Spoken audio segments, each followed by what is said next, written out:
diríamos,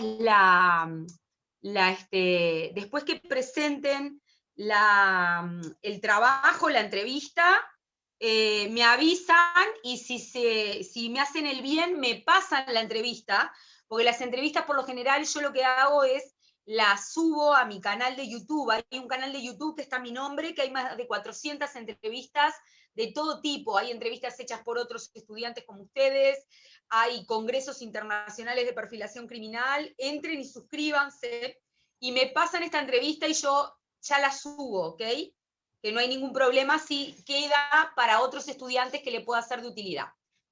Bueno, dicho esto, los escucho. Cuéntenme, ¿en qué los puedo ayudar?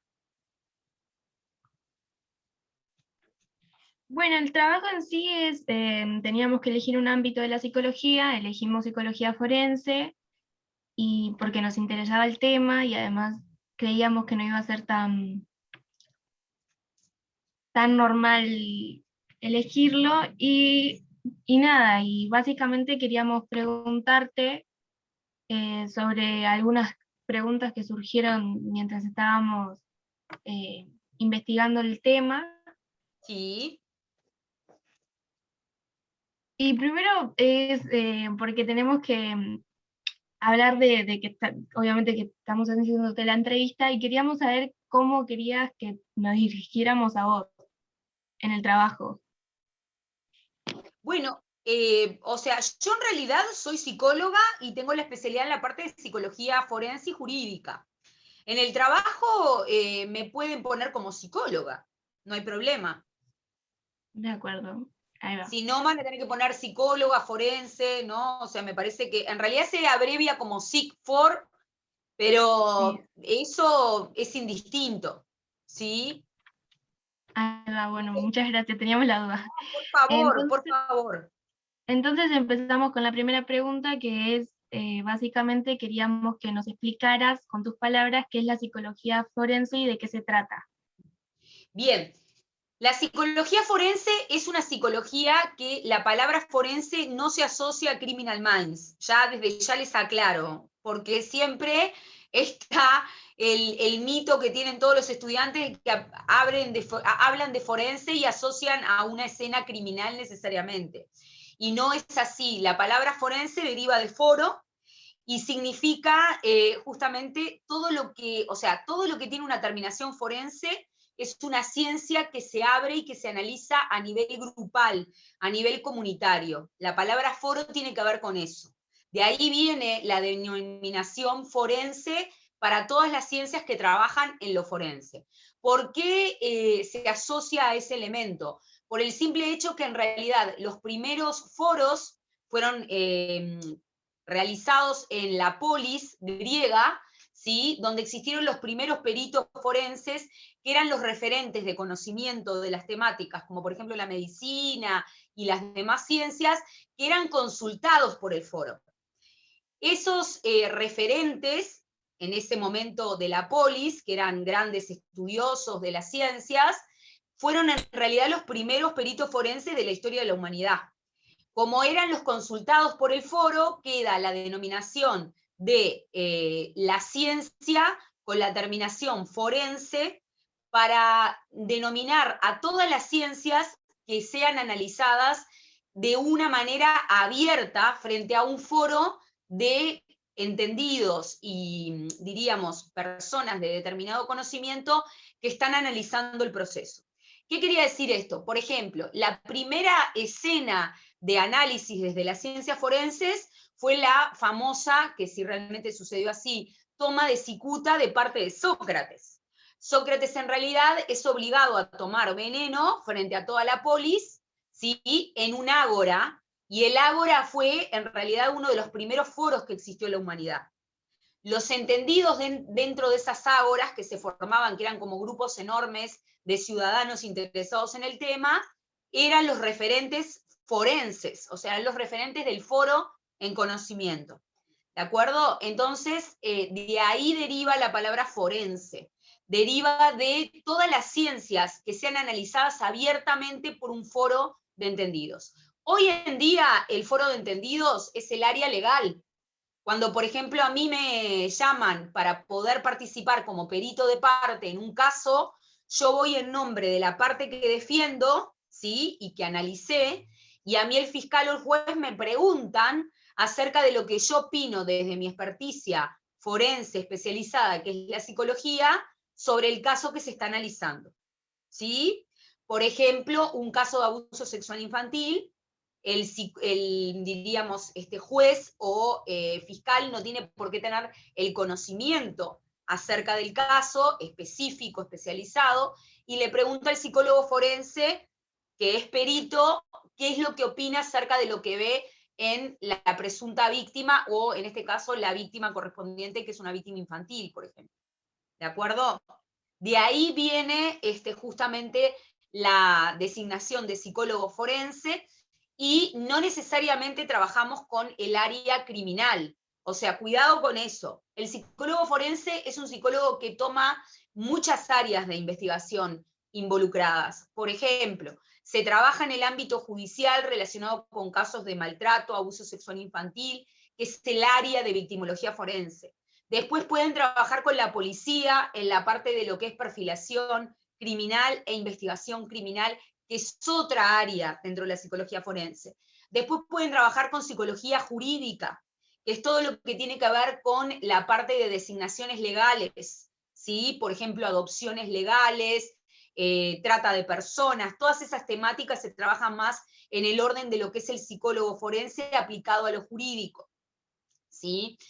Pueden también trabajar con casos relacionados con seguros de vida, cálculo de daños, cálculo de riesgos, demandas. Pueden trabajar también en el área laboral, vinculándose a todo lo que es clasificación de personal desde la parte del perfil psicológico. O sea, no es un trabajo que tenga solamente un ámbito de intervención, tiene muchos, ¿ok? Dentro de lo que es lo forense en general. Lo forense en general implica esto, implica que nuestro trabajo siempre va a involucrar de una manera privada o pública la presencia de otros técnicos que van a estar analizando lo que nosotros estamos planteando. Por ejemplo, si yo trabajo conjuntamente para una causa judicial y soy perito de parte, voy a tener que trabajar en conjunción con el abogado que defiende, ¿sí?, a la parte. ¿Ok?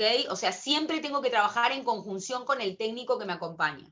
¿Sí? Creo que por ahí les voy instruyendo un poco acerca del tema. A ver qué les parece.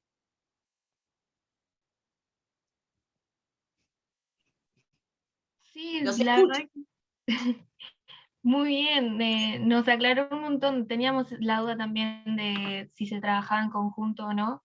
Y bueno, la siguiente pregunta era también sobre las funciones del psicólogo forense que se podían cumplir en esta rama, los roles importantes. Muchos roles podés cumplir. O sea, todas las situaciones que a ustedes le puede involucrar la presencia de violencia en una forma de vida o en una forma de ser, de una persona individual o de un grupo, ya puede ameritar a que puedas trabajar, si sos psicólogo forense, en ese aspecto. Porque en realidad es cierto, trabajamos en conjunción de manera sine qua non con otra presencia de otros técnicos, pero también trabajamos frente a la temática de la violencia. ¿Ok? Nosotros trabajamos con todo lo que tiene que ver con maltrato, con violencia doméstica, violencia de género, o sea, todo el espectro de lo que es violencia lo incorporás, lo trabajás. ¿Tá? ¿Cómo se hacen peritos forenses? No hay un título único, que eso siempre me lo preguntan. ¿Cómo aprendo? Bueno, nosotros dentro de los peritos somos los que más especializaciones tenemos. Fíjense que, por ejemplo, un perito en criminalística, ¿sí? O un perito, a ver, vamos a poner otro ejemplo. Un perito en derecho civil solamente va a estudiar profundización y especialización en derecho civil, ¿ok? Pero un perito psicólogo tiene que estudiar todo lo que involucra la circunstancialidad de la mente humana implicada en una situación de violencia. O sea que yo tengo que conocer de sexología forense, de maltrato, de abuso, de medicina forense, de legislación. Yo tengo que conocer de derecho, tengo que aprender derecho. Yo actualmente estoy haciendo materias de segundo de derecho como carrera porque me encanta, ¿sí? Porque es mi profesión frustrada, abogada, ¿no? Pero, a ver, tienen que conocer muchísimo de todo lo que está implicado en la vivencia de una persona cuando se encuentra en una escena donde se instala la violencia. O sea, somos los peritos que más conocimiento especializado tenemos que tener. Porque si, por ejemplo, a ustedes les presentan una situación donde se instala una denuncia de violación, donde hay alguien que dice que entró otra persona a su domicilio y lo violó, y la violó, por ejemplo, ¿no? Ustedes tienen que conocer de todo lo que son funcionamientos de indicios, tienen que conocer de la parte médica forense, tienen que conocer de la parte criminológica, tienen que saber y entender cómo se pudo haber dado esa situación, porque no se pueden quedar solamente con el testimonio de la víctima. Tienen que conocer de victimología forense, tienen que entender cómo funciona la mentalidad de una víctima después de recibir un shock de tales características, ¿sí? También tienen que conocer cómo funciona un agresor sexual. O sea, ven todo lo que involucra. Tienen que conocer de ley. Por supuesto que van a trabajar con un abogado, pero legalmente ustedes tienen que tener conocimiento acerca de cómo funcionan las leyes que amparan a la víctima, ¿sí? Y, por ejemplo, Código Penal, Código del Proceso Penal de Derecho Uruguayo, conocer en realidad, ¿ok? Cuáles son los artículos que, diríamos, castigan los determinados actos y en qué medida los castigan, cuáles son las figuras penales. Todo eso tienen que manejarlo, ¿sí? No van a hacer un informe legal, pero el informe de parte que ustedes tengan que escribir tiene que demostrar conocimiento de la causa, ¿sí? Y cuanto más información conozcan de los otros terrenos de trabajo, mejor despliegue técnico van a poder hacer ustedes desde su experticia, que es la psicológica forense. En mi caso, yo tengo especialización en la parte de maltrato y abuso sexual infantil, que es victimología forense. Soy perfiladora criminal, recibí esta constancia que ven acá abajo, después si quieren se las muestro, la recibí el año pasado, que es un reconocimiento por la parte del FBI, en la parte del Departamento de Comportamiento Criminal. Yo soy, les diría que la única mujer perfiladora criminal acá en Latinoamérica, ¿tá? Considerada así como profiler, que es los que perfilamos criminalmente los actos y las conductas criminales en las escenas de crimen, ¿tá? Que pueden ser varias, no necesariamente quiere decir que haya un homicidio, ¿sí? Pueden ser escenas criminógenas con situaciones donde quizás haya una violación, una agresión sexual, o sea, no implica el homicidio de manera sine qua non, ¿ok? Y tengo otras tantas especializaciones que se requieren, que son necesarias. Formación en la parte legal, por favor. Me canso de ver informes de parte por colegas que no dicen absolutamente nada. Cuando ustedes hacen un informe de parte, si son, diríamos, peritos o son técnicos considerados como peritantes de la causa, tienen que agregar información enriquecedora para el juez y para el fiscal. No pueden hacer un informe donde diga la persona tiene un comportamiento obsesivo compulsivo y puede ser que haya cometido un crimen. O sea, eso no aporta absolutamente nada. El perito lo que tiene es justamente, y por eso es perito, el aporte de conocimiento ultra técnico sobre su materia. Por eso es un referente en el conocimiento que está aportando. El juez y el fiscal no le daría la vida ni el tiempo como para poder, diríamos, ponerse a investigar todo lo que involucra la conducta y el funcionamiento humano. Entonces, para eso estamos los peritos, ¿ok? Cuéntenme a ver cómo van, porque soy también profe, así que ayer estuve dando clase en Perú hasta la 1 de la mañana de acá de Uruguay. Así que cuéntenme más o menos cómo van y si van teniendo preguntas. Bien, creo que Sí, vamos bien en eso. ¿vamos bien? Bueno, me alegro. A ver, Ahora te queríamos díganme. preguntar lo que te Sí, llevó a volcarte hacia esta rama. la pregunta del millón.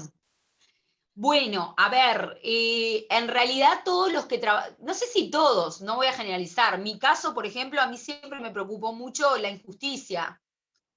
El tema es que es delicado eso, lo van a tener que trabajar también en supervisión psicológica ustedes. Yo tengo 17 años de psicoanálisis lacaniano arriba, personal.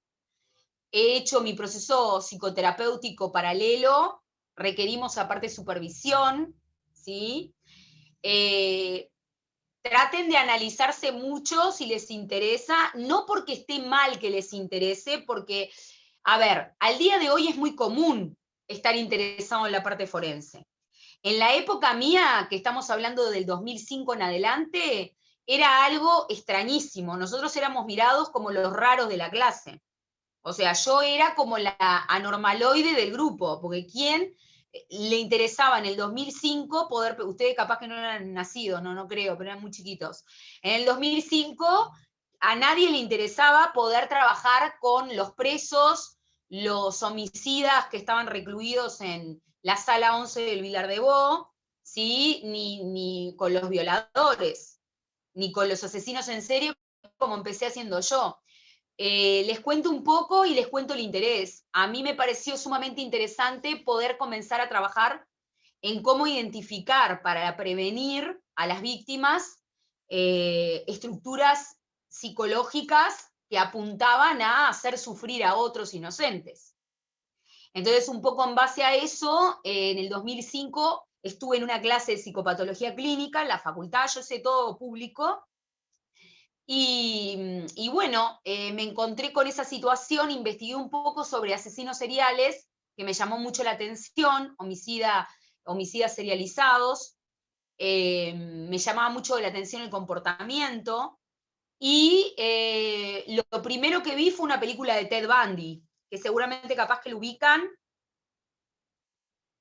Bueno, si no lo ubican, saquen nota y bueno, Netflix ya tiene una película. Ustedes juegan con les diría que con con un plus a favor, que es que hoy por hoy los medios masivos han explotado muchísimo el fenómeno de los asesinos seriales. En mi época era lo más anormal que uno podía encontrar. Las películas que teníamos eran películas under para ver de bajo presupuesto, bueno.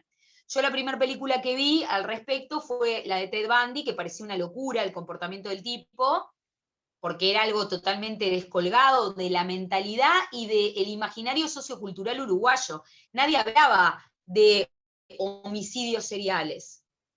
O sea, hoy por hoy es súper natural, está instalado antropológicamente ya en la mentalidad uruguaya.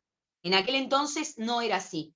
Y se me ocurre hacer un trabajo justamente en la asignatura de psicopatología clínica sobre Ted Bundy y sobre su comportamiento. Ted Bundy fue uno de los homicidas seriales más emblemáticos para el terreno de la perfilación criminal. Cometió homicidios de 70 mujeres, más de 70 mujeres mató, y es como diríamos el asesino en serie que más elementos tuvo. Como para que tengan una idea, sobre el perfil de él y sobre 3 perfiles psicopatológicos de 3 más homicidas seriales que existieron, Robert Ressler, que es el padre de la perfilación criminal a nivel internacional, es consultado por Hollywood y realizan la película Hannibal Lecter. El personaje Hannibal Lecter está inspirado en estos asesinos en serie reales, ¿ok? Nada más que lo ficcionaron en un solo personaje. Yo empiezo a estudiar todo esto y en el 2008 surge la posibilidad de poder hacer un congreso, poder hacer un simposio de actualización sobre la parte penal y criminal, que para el Uruguay era único, vino gente de todos los departamentos del interior, y llenamos la sala de el INJU con más de 200 personas. Era entrada libre, se hizo un simposio de actualización y se trabajaron los casos de los perfiles criminales de 5 homicidas seriales.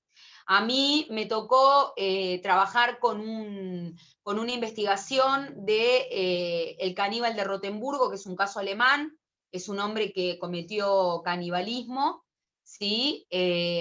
Bueno, es un caso muy complejo, después si les interesa me mandan un mail, les puedo pasar el artículo está circulando online también. Y a partir de ese momento empezamos a especializarlos, por lo menos fue mi caso. Yo comencé a especializarme a partir de ahí, que todavía no estaba recibida yo, ¿ok?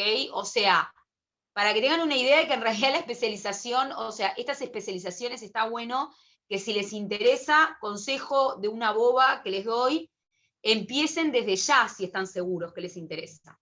O por lo menos empiecen a explorar desde ahora antes de recibirse. Porque cuando se reciben ya tienen un trabajo previo realizado sobre ustedes, sobre qué les parece, qué les puede interesar más dentro del ámbito y demás. Pero creo que, por lo menos mi caso, está muy vinculado a esto de la justicia, ¿no? O sea, de la justicia que no es enjusticiamiento, son cosas separadas. La justicia desde la conceptualización del equilibrio, ¿no? O sea, tratar de ver cómo la ciencia y cómo nosotros, como personas de ciencias sociales, podemos seguir investigando con el objetivo, ¿sí?, de poder seguir aumentando los niveles de conocimiento para prevenir cada vez más a las poblaciones potenciales víctimas, que yo creo que eso es clave. Por supuesto que la figura de homicida serial es una figura ultra extrema dentro del ámbito forense, porque es la psicopatología más loca y más desquiciada y más extrema en comportamiento de impulsividad, peligrosidad y demás que podemos encontrarnos. Dentro de ese, diríamos, extremo del abanico, antes hay una cantidad de gradientes del abanico que ustedes pueden trabajar dentro del ámbito forense. No quiere decir que porque les interese esta área tengan que comenzar trabajando con asesinos en serie. Lo que sí les digo es que fue mi caso, yo comencé así, y para mí fue sumamente productivo, porque en realidad empezar a trabajar con las mentes más perturbadas, lo que le permite a uno es aumentar el conocimiento de psicología, psicopatología clínica, uno aprende en los excesos lo máximo. Es como el que empieza a ir a trabajar a una circunstancia de contexto donde cuanto más de privado es el ambiente, más van a aprender. Esto es igual nada más que en la mente de una persona. Yo creo que es un poco por ahí el planteo. Bien, buenísimo. También a partir de eso queríamos preguntarte, ¿qué tiene esta rama que no tengan otras? Está buena la pregunta. A ver, no, me río, pero me río cariñosamente, me gustó porque nunca me habían hecho una pregunta así, es interesante. Son, a ver, todas las ramas de la psicología como especialidad son únicas en sí mismas, ¿no? No sé qué es lo que tiene, a ver, qué es lo que tiene, vos me transferiste más una cosa como que, a ver, ¿por qué la elegirían y no elegirían otra? Una cosa así, me parece, ¿no? ¿Qué tiene de atractivo? Es un área muy árida en la cual trabajar, pero no por eso es un área poco atractiva, es muy capturante. Ustedes en realidad van a entrar a un mundo único, o sea, meterse en la cabeza de esta gente es como entrar a otro submundo, ¿no? Atrapa. Ustedes vieron, por ejemplo, y voy a hacer un paralelismo que es poco ortodoxo, pero les va a servir. ¿Vieron si hacemos un paralelismo con las series, por ejemplo?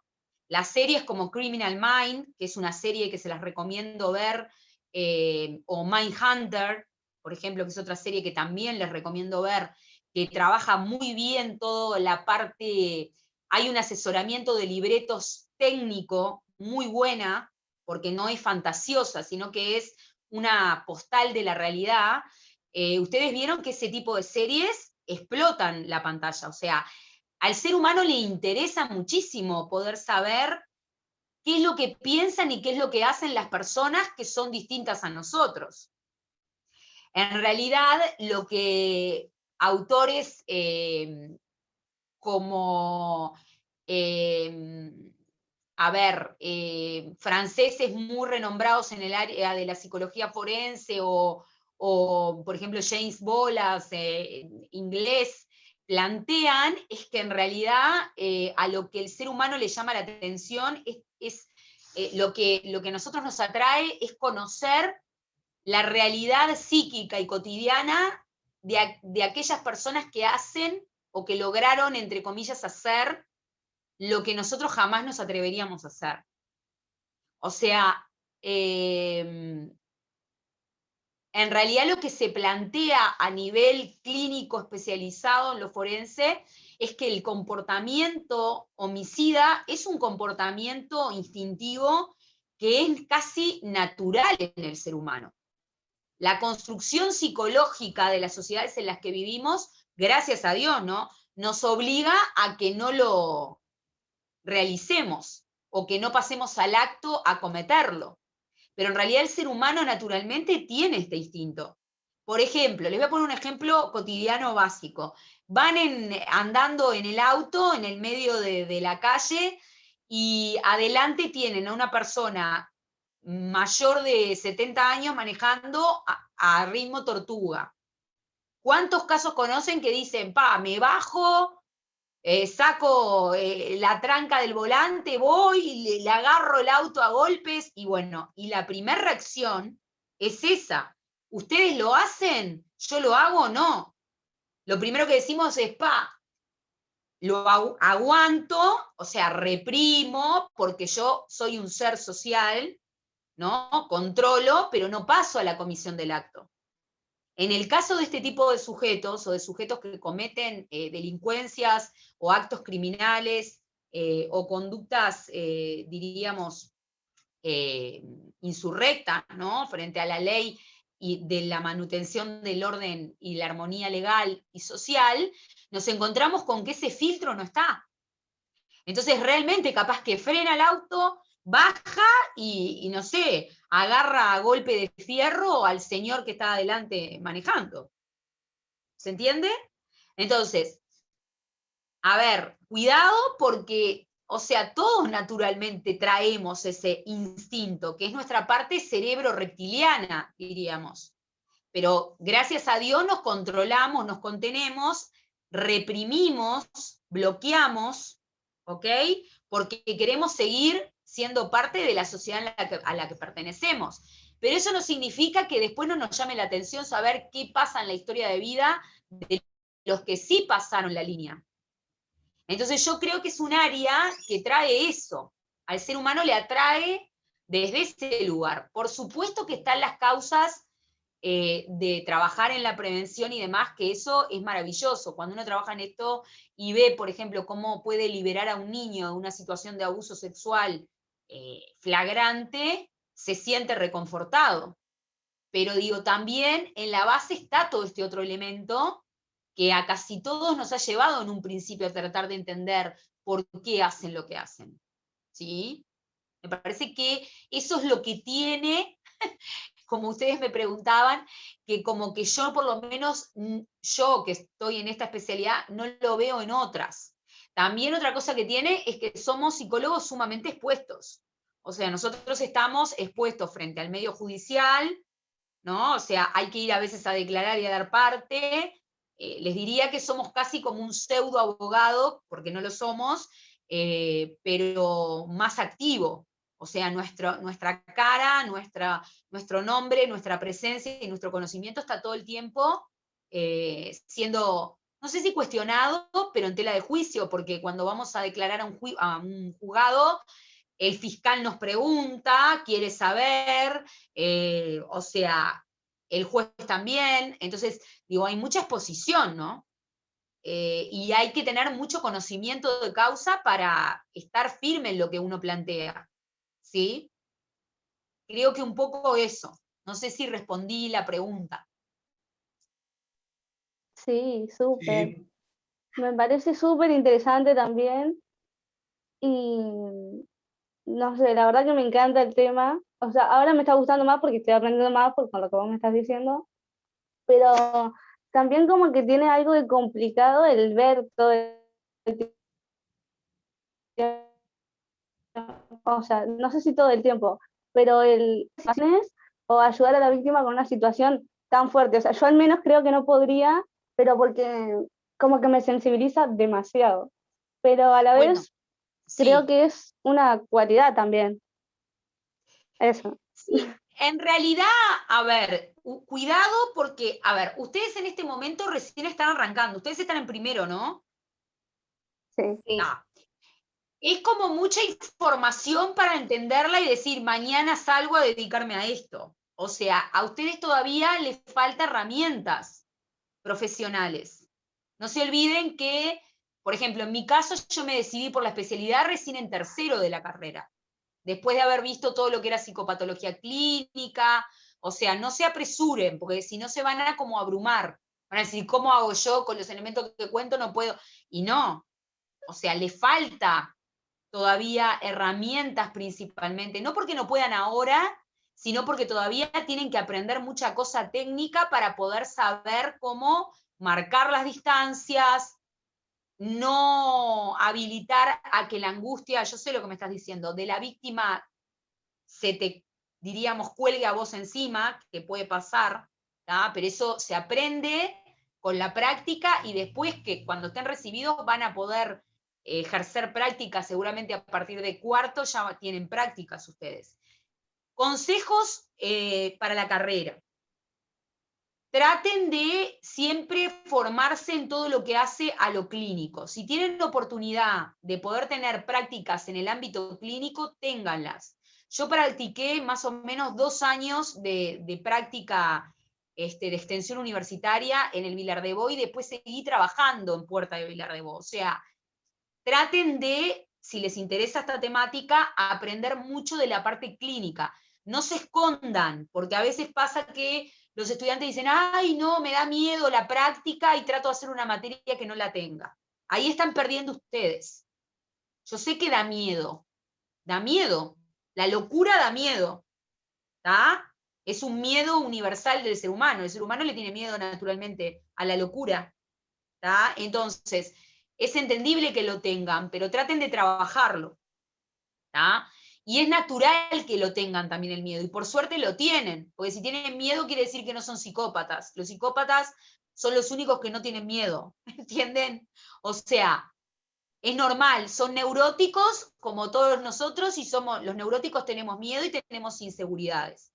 Y está muy bien la pregunta de la compañera, porque tiene que ver con esto de sí, por supuesto que todavía no están preparados, ni humanamente, ni técnicamente, pero cuando tengan las herramientas técnicas, ¿sí? Van a estar mucho más fuertes para poder enfrentar situaciones de estas características. Tampoco se imaginen que van a estar en el medio de una balacera, por ejemplo. O sea, cuidado con las fantasías ¿no? Porque vieron que la cabeza de uno vuela cuando no conoce mucho. ¿Ah?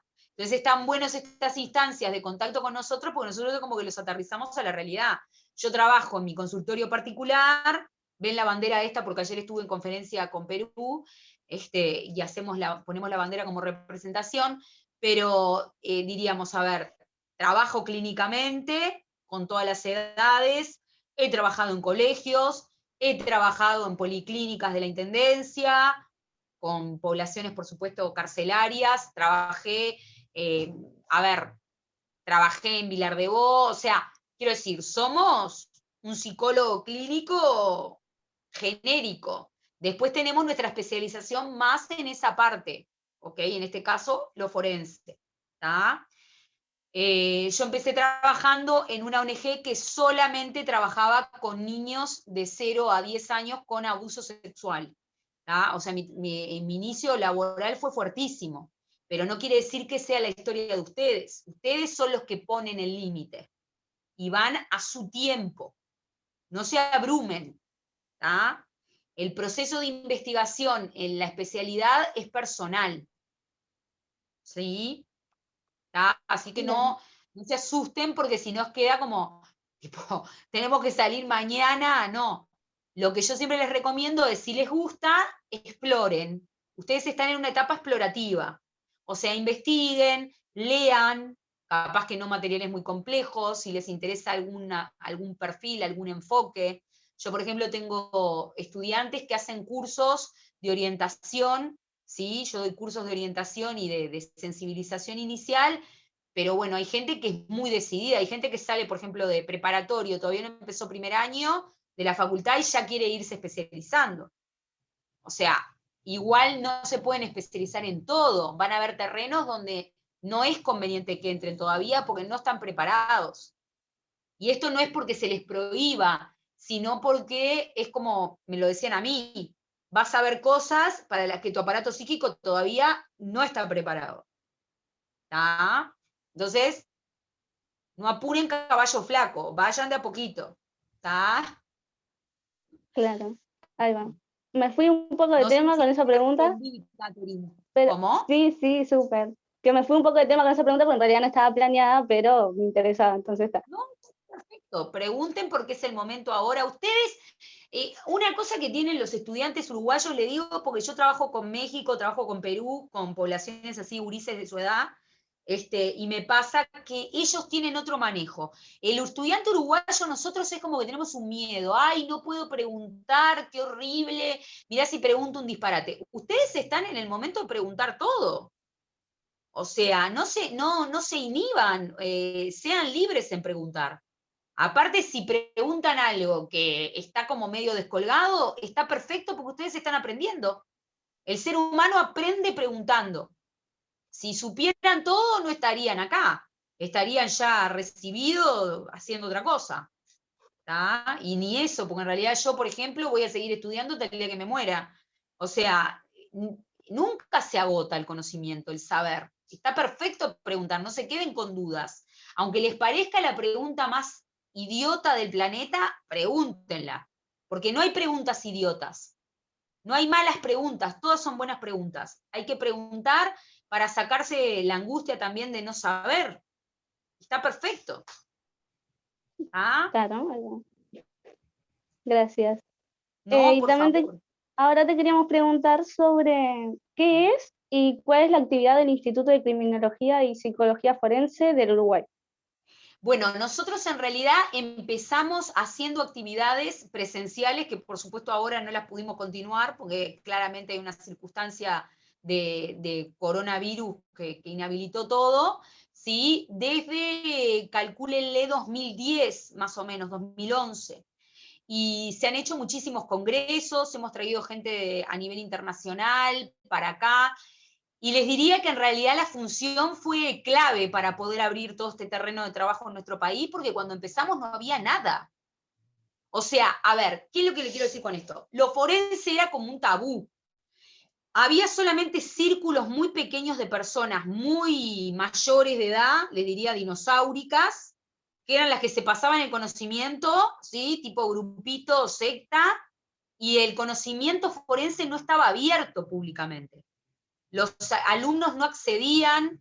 Esto que están haciendo ustedes ahora es totalmente revolucionario, porque en mi época nadie le consultaba a un psicólogo forense. El psicólogo forense era un ser tipo una entelequia que estaba ahí encerrado en un cuartito, en un juzgado, ¿tá? Y que nadie sabía ni qué era lo que hacía. Entonces, yo con el instituto lo que di fue una dignificación al área también, que era, no quiero que suene arrogante, pero es real, o sea, se hizo público, ¿se entiende? Es como que abrimos el terreno, hicimos que toda la población, no importa, trabajadores sociales, educadores, asistentes sociales, médicos, psicólogos, psiquiatras, no sé, orientadores de INAU, todos pudieran ver lo que es el área forense. Porque de hecho, lo forense implica, como yo les dije al principio, el abrir el espectro, no el hacerlo como sectario. Acá estaba como todo en Uruguay, estaba como, diríamos, centrado como mini núcleos, que eran como elite. Si uno no pertenecía a eso, no podías trabajar en lo forense. Y era algo totalmente autocrático, era una cosa no democrática, ¿me entienden? ¿Ah? Porque aparte también tienen que entender que es un área que si acá hubiera un antropólogo clínico, ¿tá? Les diría, es un área que a nivel social genera una fantasía como que uno es de una élite. Como yo tengo conocimiento y soy perito psicólogo forense, soy como un ser superior que sobrevuela el piso en comparación con otros psicólogos. Una locura. O sea, esa fantasía a nivel de nuestra sociedad uruguaya existía en un pasado. En el 2009 Piensen, 2010, eso existía, ¿tá? Y estaba muy fuertemente instalado. De hecho, cuando se hace el congreso inicial, que lo organizo con un grupo de compañeros en el INJU, a propósito, abierto y gratuito, para que vaya todo el mundo, van todos los popes saben lo que es, como los sacerdotes, considerados como los máximos exponentes en la materia, ¿tá? De nuestro país, que invitamos, por supuesto, y a mí me llegó a pasar de que se me acercara gente que trabajaba en el Poder Judicial en ese momento, que creo que gracias a Dios ya están jubilados, pero se los digo bien, no por chumerío barato, se los digo con la mano en el corazón, o sea, soy muy ética en ese sentido. Se me llegaron a acercar personas muy grandes, muy mayores. El caso que yo estaba exponiendo era el caso del caníbal de Rotemburgo, pero había casos que se habían expuesto, como por ejemplo el de Bundy, a decirme que el caso Bundy les pertenecía, porque ellos habían sido los primeros en escribir sobre el caso Ted Bundy en el Uruguay.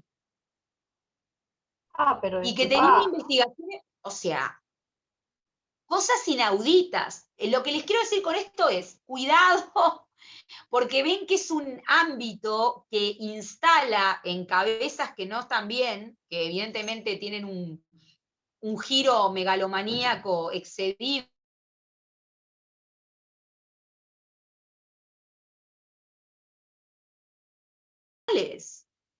Entonces, a mí me sirve para hablar, por ejemplo, yo ayer estuve trabajando con mis alumnos de Perú sobre lo que es política criminal, ¿no? A mí me sirve como política criminal, que significa, a mí me sirve tener ese tipo de formas de pensar si quiero prevenir el día de mañana niveles elevados de violencia doméstica, de violencia de género. ¿Me sirve que la gente se pelee por quién es dueña del observatorio de género y quién no? No, no me sirve. A mí lo que me sirve es que esa área esté abierta y que cuanto más personas trabajen en equipo en eso, mejores beneficios yo reciba a nivel social. ¿Me explico? ¿Se entiende eso? Totalmente. Entonces, piensen que no solamente pasa por el caso concreto que ustedes van a trabajar, pasa también por el mensaje que ustedes, con lo que ustedes van a hacer, le están dando a la población, a la sociedad. Yo trabajé el año también, lo del corona ha cortado todo, ¿no? Yo soy panelista de Canal 10 y trabajé mucho tiempo con Nano. Después en mi canal pueden ver las entrevistas y hacíamos la tarde en casa y cuando había casos criminales teníamos una mesa interdisciplinaria y yo representaba la parte de psicología forense, ¿tá? Y participaba opinando de los casos criminales, etc. Y a ver, es importantísimo que haya eso, porque eso socializa la información que tiene que ver con el plano criminal. Y es súper importante, porque, a ver, si yo le doy información al ciudadano, el ciudadano después sabe defenderse mucho mejor. Los países de primer mundo, como por ejemplo Alemania, España, tienen ese tipo de comunicación con la población civil. O sea, no es que, ay, no, estoy analizando un caso, cállense, o sea, por supuesto que hay un secreto profesional del caso concreto, estamos de acuerdo. Pero eso no quita que yo no haga prevención. Si yo tengo una población que no sabe cómo identificar cuando está siendo violada, cuando está siendo abusada, si a mí me hacen cosas que son ilegales y yo no tengo conocimiento de causa, yo tengo una población que no sabe defenderse, que no tiene información y que no tiene conocimiento. Y eso la pone en un lugar de inferioridad con respecto a la comparación de otras sociedades. A veces es algo tan simple como saber difundir el conocimiento. ¿Entienden? Porque el conocimiento, grábense esto, el conocimiento es poder, pero poder en el buen sentido de la palabra. Una persona que tenga la desgracia de ser analfabeta el día de hoy, no tiene el mismo poder para defenderse de manipulaciones que una persona que tiene conocimiento. Entonces, esto que ustedes son nuevos, tienen que remanejarlo. Por otra parte, tenemos una universidad gratuita, entre comillas, por supuesto. Ahora me va a decir, ¿tenemos que pagar la fotocopia? Sí, todos. Yo gastaba fortunas en la fotocopia, los libros, bueno, lamentablemente. Pero les cuento, les voy a poner al tanto hoy de la situación de México. México, la universidad pública, que son los campus públicos, son pagos. Ellos no solamente tienen el gasto del consumo cotidiano de material, sino que aparte tienen que pagar una matrícula. Nosotros tenemos una universidad que en ese punto, gracias a Dios y al Espíritu Santo, siempre fue gratuita y abierta. Que ahora ustedes tienen una facultad divina. Cuando yo estudiaba, estudiábamos adentro de un contenedor de la Antártida, ¿no? Para que tengan una idea. Pero digo, o sea, a ver, aprovechen todo eso. Y el día de mañana, como siempre les digo a todos los estudiantes, acuérdense de algo que a mí me dijo un profesor muy veterano. Yo tenía como 80 años y seguía dando clase, profesor de lógica, del IPA. Él agarró y me dijo, yo a la educación pública le debo lo que soy hoy. No lo piensen, a ver, tómenlo naturalmente este mensaje. Por eso yo sigo dando clases, ¿sí? Y es verdad, yo vivo de esto, pero yo le debo muchísimo y le devuelvo con todo lo que puedo devolverle a lo que la sociedad me devolvió a mí con la educación pública. Yo entiendo que los tiempos son distintos, que todos vivimos y comemos, nadie vive de pasto, ¿ah? Y demás. Pero siempre guárdense un espacio para poder devolverle a la sociedad lo que la sociedad a nosotros nos dio, que nos dio una educación pública de alguna manera, más allá de las diferencias. Que no solamente pública, sino una educación, laica, abierta, ¿sí? Porque ustedes pueden decir, si yo tengo los medios económicos, me pago la universidad privada. Pero quieren que les diga algo, yo trabajé en universidades privadas. Y las universidades privadas no tengo nada contra ellas, pero son espacios donde hay una cantidad de información que se corta. Ustedes no ven la realidad. Yo tengo alumnos de universidades privadas y cuando salen de la universidad, no les voy a decir que no saben, pero tienen una conflictiva brutal para poder entender la verdadera realidad afuera. Vienen de una burbuja, son como marcianos. ¿Entienden? A veces todas las dificultades que ustedes pasan, el tener capaz que frío en los salones, el tener que ir a un servicio de extensión universitaria en el medio de la nada, todo eso los está forjando. Tómenlo como algo positivo. No de decir, ay, qué lindo, no, pero cáptenlo desde el lugar que se puede rescatar, no desde lo negativo, porque nosotros los uruguayos tenemos eso de como que es todo un bajón, es todo un embole, está todo mal, y cuidado, porque no es tan así. Cuando vemos la realidad de otros países, yo vivo trabajando con el exterior todo el tiempo. Las cosas no son tan malas acá. Créanme. Yo trabajo, por ejemplo, con Perú en la parte norte, Chimbote, todas esas zonas más del norte de Perú, que son zonas con muchísimas carencias, y ustedes no saben los esfuerzos que hacen para estudiar.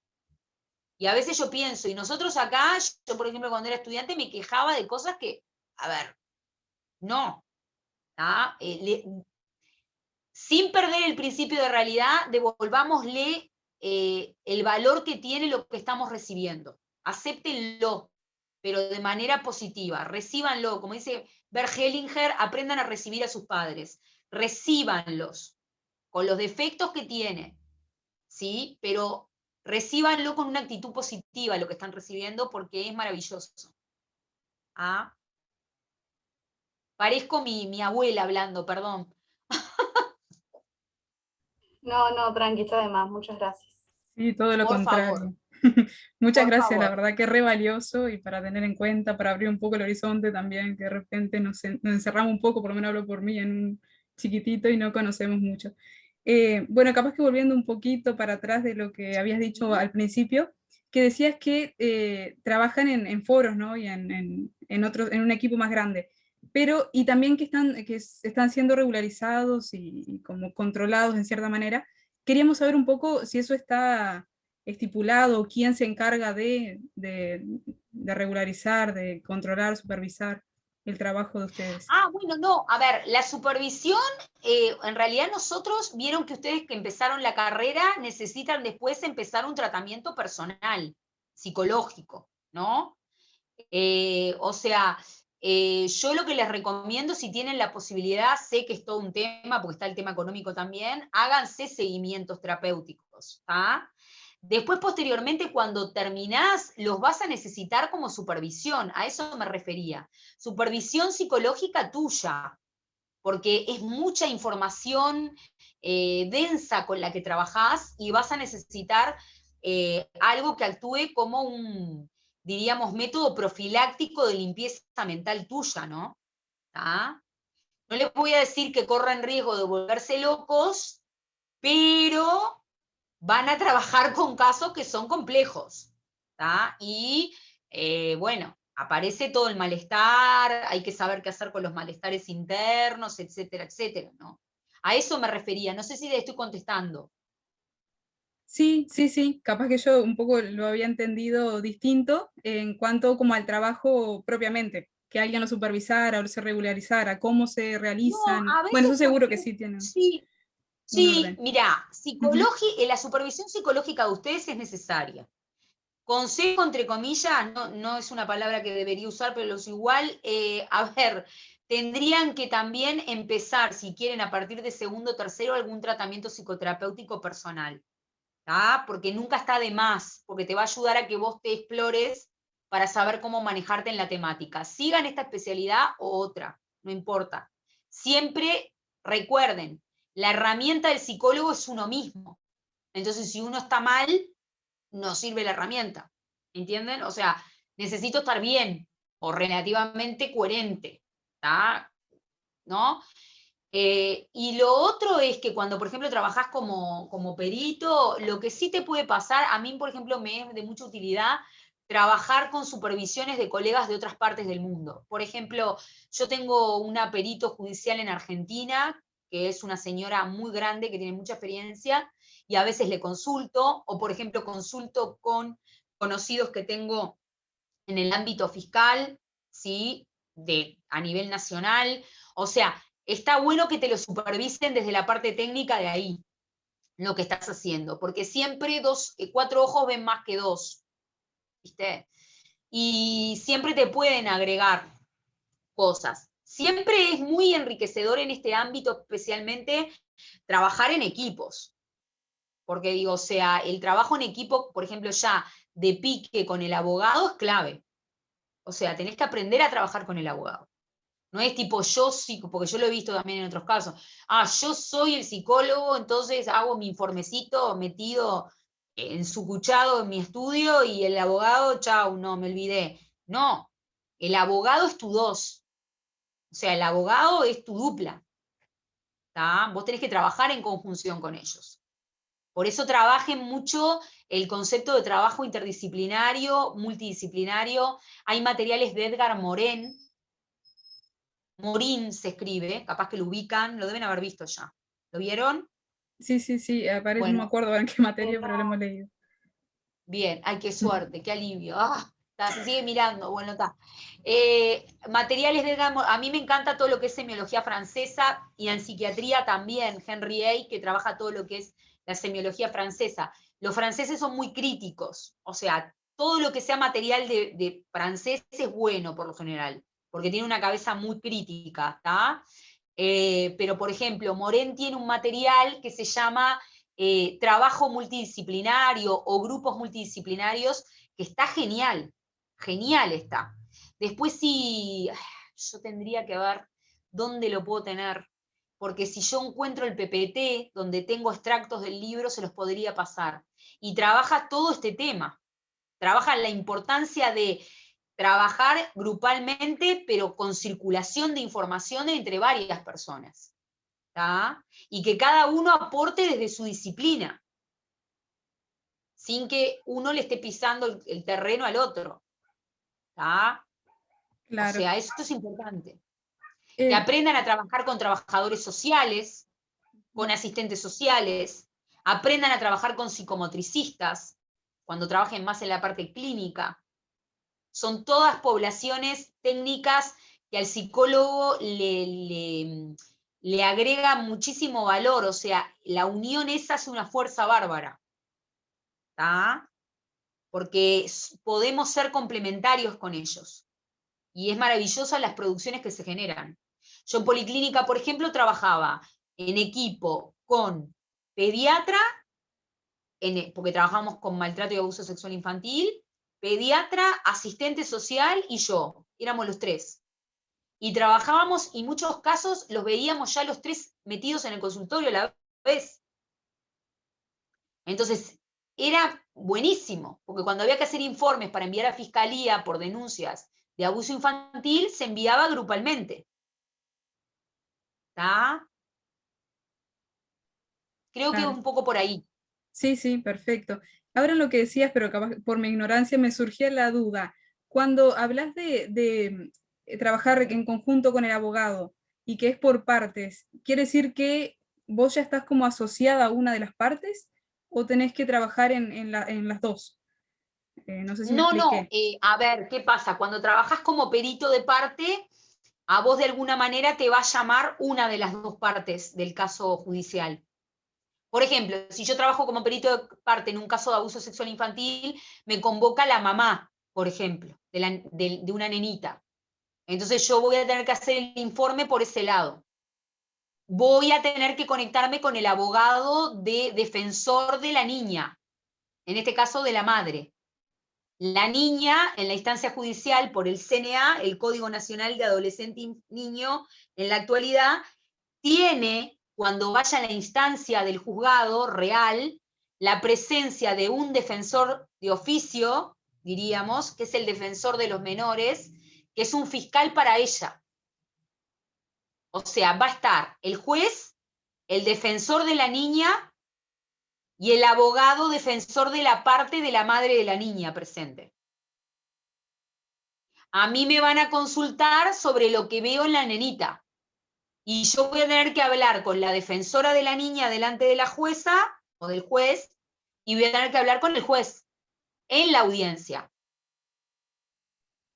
Perfecto, ahora ¿Ah? entendí Por mucho más ejemplo, cómo era. Dale, y Cata. Lo que por pasa es que ejemplo, nadie les explica cómo es, nadie les explica cómo claro, es, y como le digo yo a mi consultante, yo tengo consultantes de todas partes, no tengo del interior, de acá, o sea, de todos los orígenes habidos y por haber posibles, de todos lados, y de todos los conocimientos y los niveles existentes, ¿no? Y tengo mucha gente que a veces me dice, a mí nunca nadie me había explicado, y claro, también a veces los abogados hacen eso, no explican, ¿viste? Ustedes no tienen por qué saberlo, pero está bueno que conozcan cómo es el funcionamiento. Una materia que se da en Europa, por ejemplo, en las escuelas, es conocimiento ciudadano. Y a los niños les enseñan cómo es una instancia judicial, por ejemplo. Y les muestran cómo funciona un juzgado. Y ese tipo de información es fundamental, porque a ustedes los hace manejarse de otra manera en el mundo también. ¿Ah? Que no se lo expliquen no quiere decir que no sea un mundo que exista. O sea, pero ustedes tampoco tienen la obligación de conocerlo, es imposible. Está bueno que lo aprendan. y actualmente con el tema del COVID y eso, ¿cómo se están dando las instancias y las reuniones? Claro, es todo un tema. A ver, ¿qué pasa? Nosotros ahora, en realidad yo, por ejemplo, con la parte de abogados me reúno. O sea, en estudios y eso me reúno. Hubo un periodo que nosotros tuvimos como una feria importante que se reactivó la semana pasada, recién el lunes de la semana pasada, que ahora se están reagendando los casos, pero sí, no había instancia judicial, no había nada. Recién ahora se están empezando a abrir de vuelta las audiencias. Porque fíjense que la audiencia ya son casi 10 personas en un ambiente. Sí, sí Bueno, está sí, presente toda la audiencia, ¿me entienden? Entonces, bueno, se complicó bastante y en realidad se frenó la atención. Los juzgados no estaban atendiendo, no había causas judiciales, había feria. Feria es cuando cortan, ¿no? Que por ejemplo pasa en verano, pero este año hubo como casi 2 meses y pico de feria. Generó un atraso brutal. Mientras tanto, te vas conectando online, así como estamos haciendo nosotros, o sea, podés perfectamente conectarte. Y en el caso de contacto con víctimas, depende cuál sea el caso, ¿no? Pero, por ejemplo, alguna instancia presencial para aplicar algún test psicoproyectivo o algo podés tener. Tiene que ser controlado, tampoco es, ¿no? Pero la justicia no duerme nunca, y es como el crimen, el crimen nunca descansa y la justicia tampoco. Entonces, bueno, esto continúa. Lo que nos sirvió la feria fue para ponernos al día. Yo tenía atrasados pila de informes, bueno, porque a veces te pasa que se te van como acumulando, porque aparte depende también del tiempo jurídico en el que esté la causa, ¿tá? Porque tienen como plazos, y sirvió como para ponerse al día con todo eso, pero en realidad los casos siguen. Bien, gracias. Capaz que sí tenés, por ejemplo, juzgados de oficio, que actúan de oficio, que son los juzgados que actúan de manera inmediata cuando se les presenta el caso, con casos muy flagrantes, muy urgentes, han seguido trabajando. ¿tá? Lo que se ha frenado son todas audiencias de tenencia compartida, pensiones alimenticias, todo ese tipo de audiencias se frenaron. Bien. Queríamos saber también esto de los informes periciales y demás. ¿Qué tanta incidencia tienen en un caso? Por ejemplo, si realmente son, por un lado, claro que sean tenidos en cuenta, pero además, ¿qué tanto influyen en el resultado, podríamos decir, en el juicio? Mucho, mucho porque de alguna manera vos no dejás de aportar en tu informe de parte una mirada, diríamos, extra, ¿no? Innovadora y aparte, a ver, instalás la otra cara para que haya un equilibrio realmente. O sea, la balanza no existe con un solo plato. La balanza de la justicia, ahí la tengo, miren ahí atrás. La balanza de la justicia existe con dos platos. Yo tengo que tener la otra cara. ¿Se entiende? Entonces, tu informe, de alguna manera, en la mayoría de los casos, va a ofrecer como ese margen para, diríamos, sopesar realmente la condena, si es una condena, o lo que esté en juego. Es muy importante. Es muy importante, porque si no quedaríamos como en la época de Julio César, el dedito para arriba, el dedito para abajo. O sea, según lo que le pareciera al juez. ¿Me explicó? Sí, claro. Una cosita más nomás y dejo que hay otras preguntas. Me surgía, también ¿hay algún criterio como de confidencialidad, digamos, en cuanto sea que trates con la víctima o con el victimario, vamos a decir, que frente al juez o a la audiencia no se pueda presentar? Digamos, algo que vos te tengas que reservar.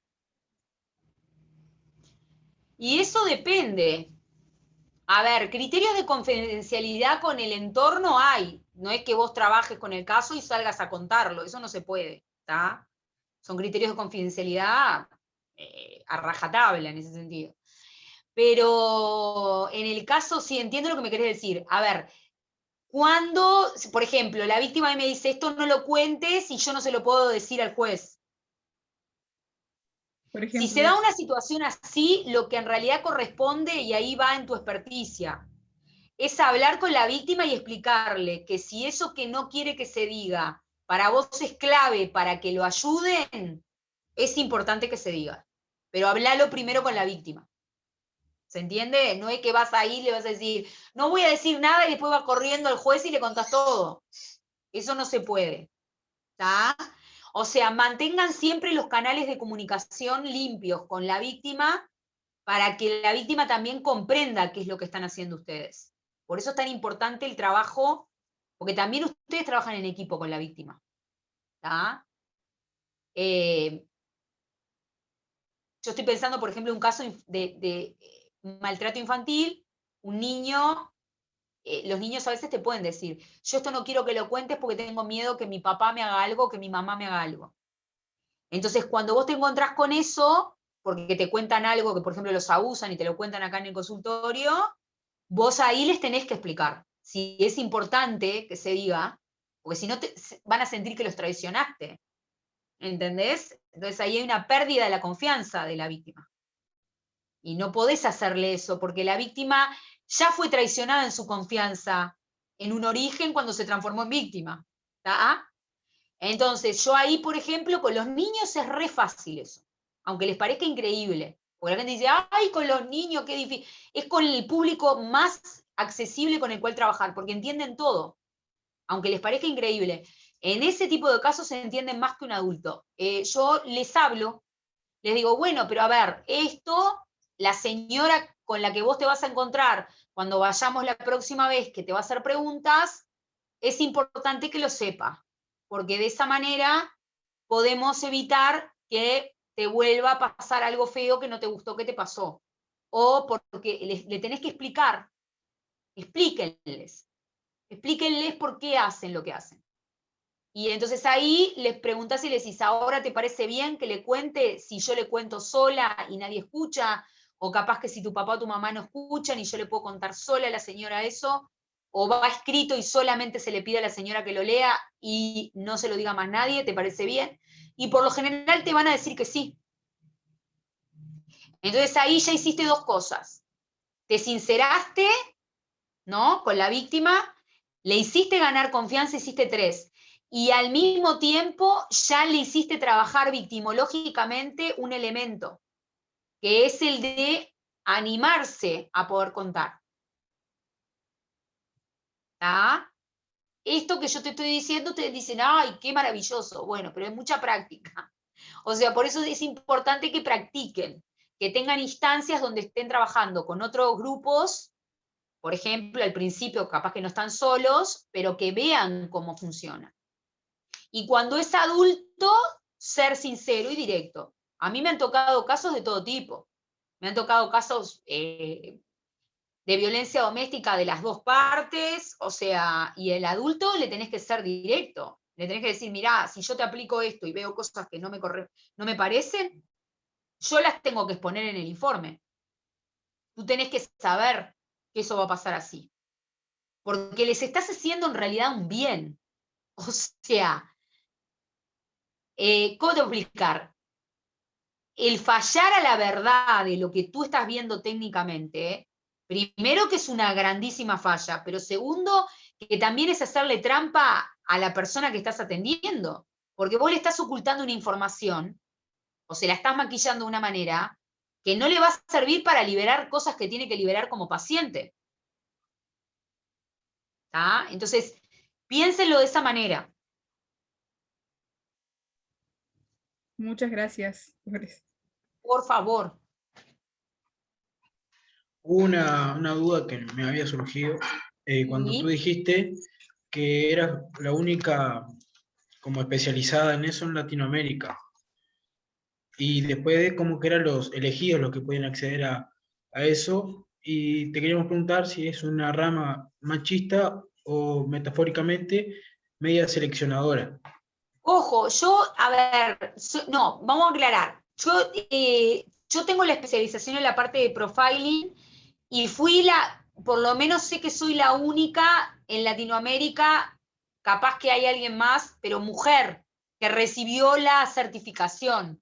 ¿Tá? Hay mucha más gente que seguramente está especializada en esta rama. No sé si han recibido el reconocimiento que yo recibí el año pasado. Eso es lo que dije. Voy a aclararlo porque si no parece como que, o sea, pueden haber otras personas, cuidado, ¿tá? Capaz que no han recibido diríamos, es como una distinción, es como un reconocimiento, es como un aval, ¿tá? Porque lo que me estás planteando como que son dos preguntas en una. La segunda parte de la pregunta tiene que ver con el ámbito machista. Sí, decididamente es un ámbito machista.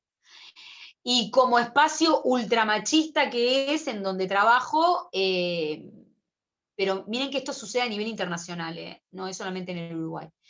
Es un espacio que tiene que ser luchado desde el lugar femenino todo el tiempo. Les va a pasar que se van a encontrar con situaciones sumamente sesgadas para el lado de la población masculina, con que pueden encontrarse con situaciones donde le crean más a un perito hombre que a una perito mujer, porque simplemente es varón, porque pasa, ¿tá? Pero esto claramente, gracias a Dios, y también es de orden decirlo, se está desarmando en nuestro país. O sea, cada vez hay más lo otro, cada vez hay más, diríamos, una comprensión mucho más abierta y más, diríamos, dinámica con respecto a los géneros. O sea, cuando yo empecé con todo esto, eran netamente varones, la mayoría. Y era tipo, acá el hombre es sinónimo de que tiene conocimiento, de que porque es hombre tiene más conocimiento policial o más conocimiento criminal, porque la mujer para esto no. O sea, aparecía mucho todo eso, muchísimo. ¿Tá? Pero, a ver, como cualquier espacio en nuestras historias de vida, está atravesado por los micromachismos. Eso está presente siempre. Este espacio no queda exento a la regla. ¿Tá? O sea, machismo hay, está cada vez más trabajado, más filtrado, cada vez hay más juezas, mujeres, más fiscales, mujeres, antes no había tanto, la justicia estaba muy masculinizada también, ahora hay mucha abogada mujer que trabaja en lo penal, que antes no había tanto, entonces la mujer empezó a ganar espacios en ese terreno, pero sí, o sea, si me preguntás, es un ámbito netamente masculinizado, que en un pasado estaba ultra cerrado para ese género. Era como que la mujer no podía estar ahí, como que no era un lugar para ella. Te veían mejor si planteabas que estabas, diríamos, especializada en maltrato y abuso sexual infantil, que si decías, no, perfilo criminales y trabajo con violadores seriales. Ahí ya te miraban como si fuera un bicho porque todavía encima sos mujer, entonces era como, ¡ah! ¿No? Y había dos comportamientos, o es una, perdonen la expresión, una estúpida que se cree una cosa que no es real, dice cosas que son falsas y es una tonta que vive en una realidad paralela, o hay que frenarla de alguna manera porque es mujer. Y miren que eso está también, yo lo he atravesado, o sea, es un ambiente, también nos encontramos con mujeres que son sumamente machistas, que prefieren confiar en varones, que está muy bien, pero solamente por el hecho de ser varón, lo cual ya está hablando de una ideología de género que está adulterada. ¿Tá? Entonces, digo, o sea, es todo un tema, porque yo creo que, a ver, a los hechos del esclarecimiento de la verdad y la justicia, no importa el género que tengamos.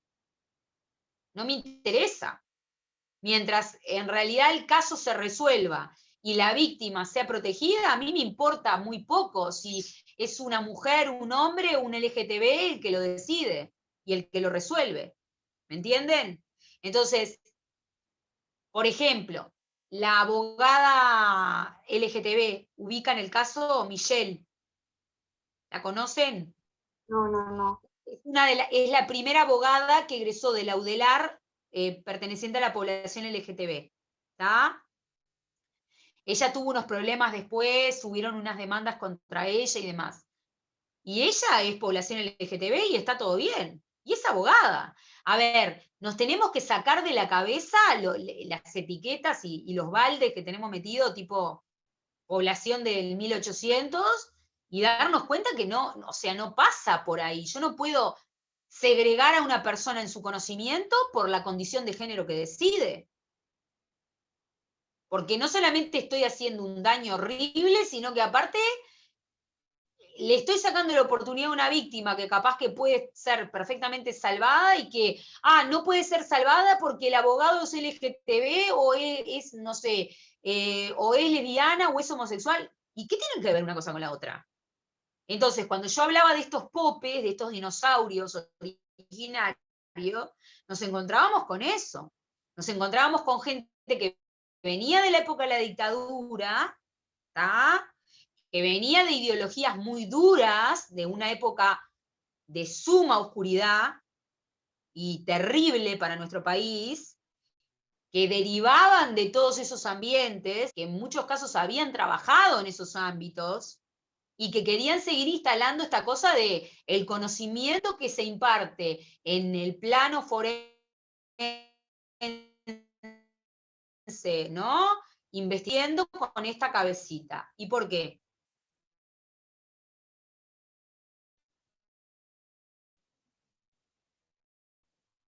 Entonces, cuidado. Por eso yo siempre les digo, conocimiento es poder. Es tan importante por toda la parte contigo. Hay un tema también ideológico atrás. Ideológico o sea, de los derechos humanos. ¿Qué se hace y qué no se hace a nivel de los juzgados a una persona que fue dictador en la época de la dictadura que tenga alguien que tenga conocimiento y trabajo en el ámbito de los derechos de la humanidad? Los resultados van a ser totalmente distintos. Y no es que uno sea de un partido o del otro, no. Es que los derechos humanos son derechos de todos, que tienen que ser respetados por todo el mundo por igual. Entonces yo en este terreno no puedo entrar a talar o a clasificar según, no porque aplica, porque está a favor de la ley de género. Este abogado o este psicólogo no, porque es mujer. O sea, los derechos humanos nos implican a todos por igual. No importa el color, si soy color violeta, verde, pelo azul, interesa. Los mismos derechos que cualquier otra persona. ¿Está? Y tengo derecho a ser sentido, a ser amparado por quien está. Siempre y cuando se tenga en cuenta esos derechos.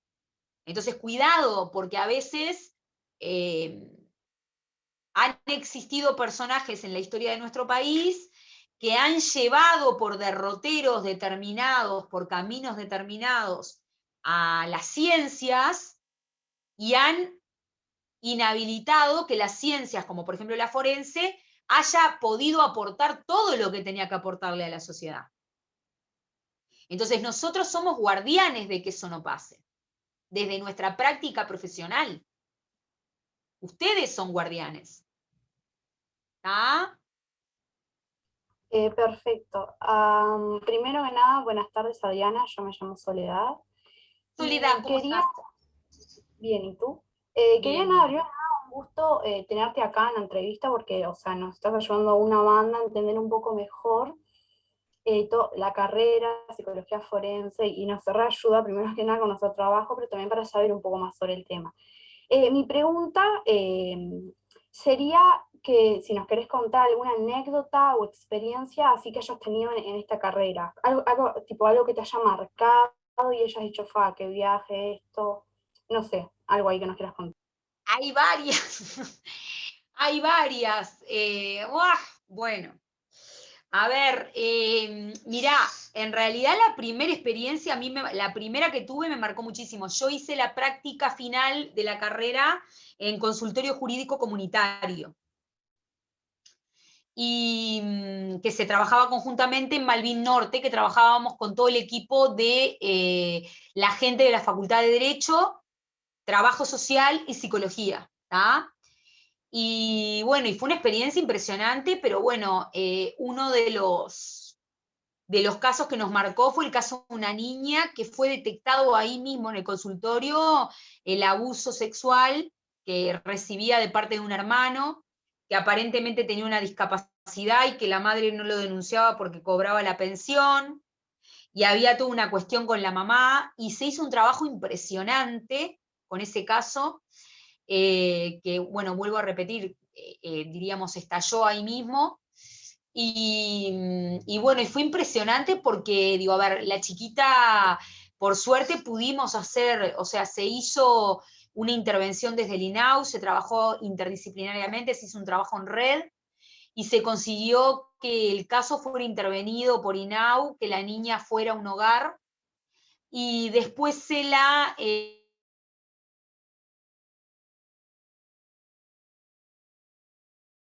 fue un dispositivo impresionante, llevó como 1 año y medio el caso. Lo cierto es que la niña, gracias a Dios, se salvó, en el buen sentido de la palabra.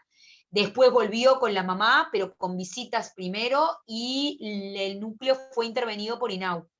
Y se hizo un muy buen trabajo. y nosotros seguimos el proceso después. Eso fue interesantísimo. Con ese caso empecé, o sea, imagínate, después todos los casos que he visto, ¿tá? Y anécdotas hay muchas, pero digo, a ver, vuelvo a repetirles, es como poder tomar contacto o entrar en un terreno, es un submundo. O sea, donde ustedes van a encontrar de todo, pero no solamente por el problema en sí que estén tratando, sino porque el ambiente legal también es un submundo, ¿entendés? O sea, Sí. todo un... ¿Ok? Bueno, nada, creo que no sé si alguno de los compañeros tiene alguna duda más. Yo la verdad que quedé fascinada porque se Me contestó alegro. pila de cosas. Nada, la verdad, muchas gracias. Por favor, un placer poder tomar contacto con ustedes y transmitirles todo esto, es sumamente importante.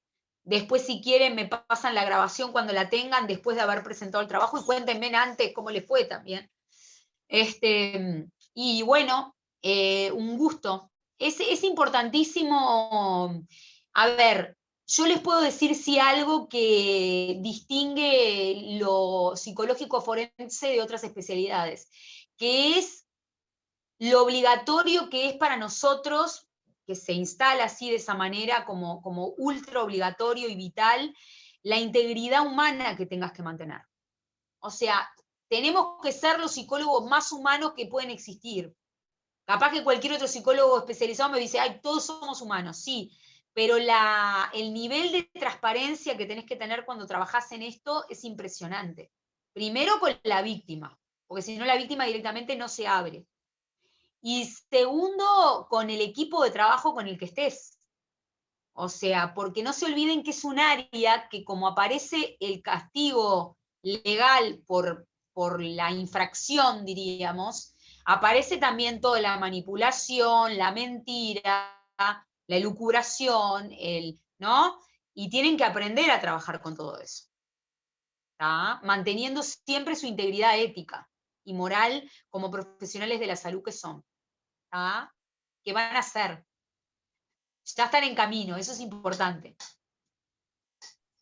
Cualquier cosa, yo estoy a disposición. Si quieren, les paso ahora mis contactos por las redes sociales.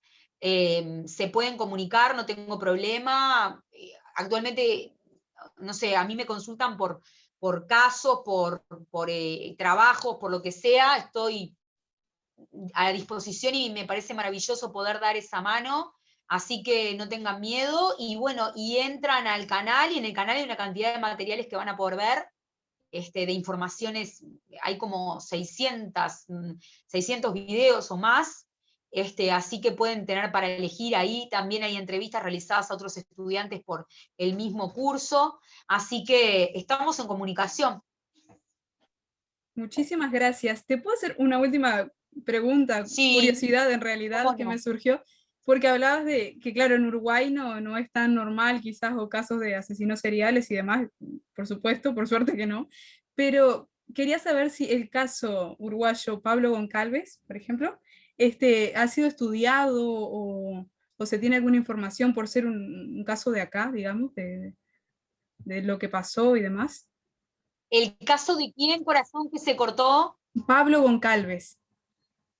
Ah, bueno, sí, bueno, no, a ver, Pablo Goncalves es el que está considerado supuestamente el único homicida serializado que hubo en nuestro país. Lo que pasa que el caso de él es un caso complicado porque hay todo un tema de imputabilidad de homicidios. Él supuestamente aceptó uno. Recién a partir de tener 12 en adelante vos podés estar hablando de una compulsión serializada a matar.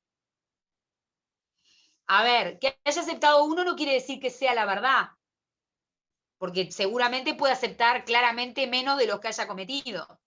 Pero desde el punto de vista de la circunstancia en sí misma, diríamos, real, él en realidad clínicamente desde lo forense es un psicópata, tiene un trastorno de personalidad clarísimo, está claramente con presencia de elementos sumamente comprometidos a nivel de su forma de ser en el mundo. Te diría que es un psicópata de libro, que es pocos, aparecen ese 1%. O sea, podés cruzarte muy pocas veces con uno así. O sea, es un 1% de la población mundial, los que son exactos, que tienen como todos los tipeos. En el DSM-5 podés encontrar la tipología y te dice todos los puntos que tienen que encontrar. Pero él tiene, bueno, desempatización, desconexión con lo afectivo, diríamos, tiene una capacidad que se llama aloplastía en la parte forense, que es transformarse de manera inmediata en lo que el otro quiere ver del mismo cuando está hablando con alguien. O sea, hay una cantidad de elementos que lo definen de perfil como psicópata. Por respecto a la serialización, ahí es todo un tema. Porque ahí yo te diría que, como decía mi abuela, no son todos los que están, ni son todos los que son. O sea, hay una cantidad de casos que seguramente no conocemos que mataron a más de 2 personas, claramente, y ahí sí estaría frente a seriales reales. En nuestro país yo creo que hay muchísimos más de los que se creen. ¿Tá? Por ejemplo, el Cosita, ¿tá? El que seguramente capaz que lo han oído hablar, es un caso de un muchacho que a más de 2 personas, a más de 2 mujeres mató. ¿tá? Y ahí ya tenés un elemento serial. Lo que pasa es que el serial no va necesariamente de manera, o sea, una de las patas, diríamos, de su esencia etiológica es la de más de 2 homicidios en adelante al día de hoy, ¿no?